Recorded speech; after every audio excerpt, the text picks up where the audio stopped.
Hello guys, അപ്പം ഇന്നത്തെ video എന്ന് വെച്ചാൽ നമ്മുടെ ഇൻസ്റ്റയിൽ ഇപ്പം കൊച്ചുചേട്ടൻ വൈറലാക്കിയ ഒരു റെസിപ്പി ഉണ്ടല്ലോ, അഫ്ഗാനി ചിക്കൻ.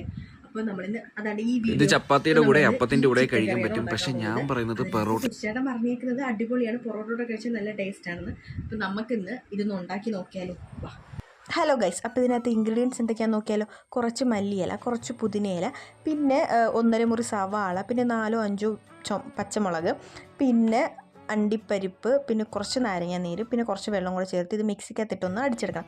അടിച്ചെടുത്ത മിക്സ് നമ്മൾ കഴുകി വെച്ച് ചിക്കനകത്തോട്ട് ഇട്ടിട്ട് അതിനകത്തോട്ട് കുറച്ച് തൈരും, പിന്നെ മറ്റേ ജീരകപ്പൊടിയില്ലേ, ജീരകത്തിൻ്റെ പൊടി, പിന്നെ മസാലപ്പൊടി, പിന്നെ കുരുമുളക് പൊടി, പിന്നെ ഇഞ്ചി വെളുത്തുള്ളി പേസ്റ്റും, അത് കഴിഞ്ഞിട്ട് കുറച്ച് ഉപ്പും കൂടി, പാകത്തിന് ഉപ്പും കൂടി ഇട്ടിട്ട് നമ്മൾ ഈ വറുത്ത് വെച്ച ഉള്ളിയും കൂടി ഇതിനകത്തിട്ട് മിക്സ് ആക്കിയത് കുറച്ച് നേരം മാറ്റി വെക്കണം.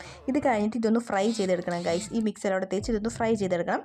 ഈ ഫ്രൈ ചെയ്തെടുത്തതിനകത്ത് നമുക്ക് ബാക്കി വന്ന മസാല ഉണ്ടല്ലോ, ആ മസാല ചേർത്ത് കൊടുത്തിട്ട് ഒന്ന് സ്ലോ കുക്ക് ചെയ്തെടുക്കണം.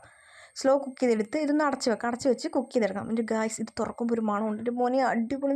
ആ മണം മാത്രമല്ല, ടേസ്റ്റും അതേപോലെ തന്നെ. ഈ വീഡിയോ എഡിറ്റ് ചെയ്യുമ്പോൾ തന്നെ എൻ്റെ വായിക്കൂടെ വെള്ളം വരുവാണ് ഗൈസ്. ഇത് കണ്ടിട്ട് നല്ല അടിപൊളി ടേസ്റ്റാണ്. എന്തായാലും ഒരു മസ്റ്റ് ട്രൈ ഐറ്റമാണ് ഗൈസ്. ഇതെല്ലാവരും ട്രൈ ചെയ്ത് നോക്കണം.